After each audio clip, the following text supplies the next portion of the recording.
In this lecture, I will implement support vector machine for image processing and face recognition. Support vector machines provide efficient solution for image processing due to their capability to handle large amount of data with potential noise. We will use face images from several thousand collated photos of various public figures in the wild dataset. For this, I will use the scikit-learn fetcher for the dataset.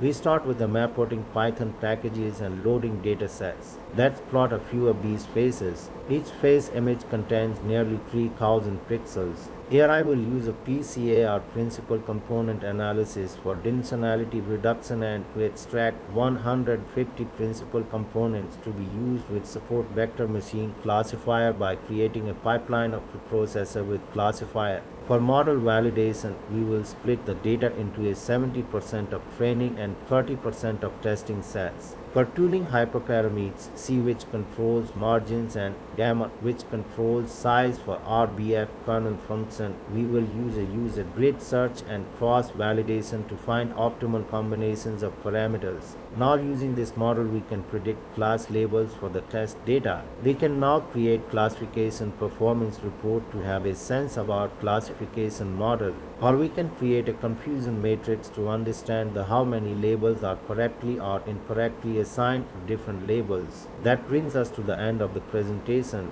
Thanks for watching.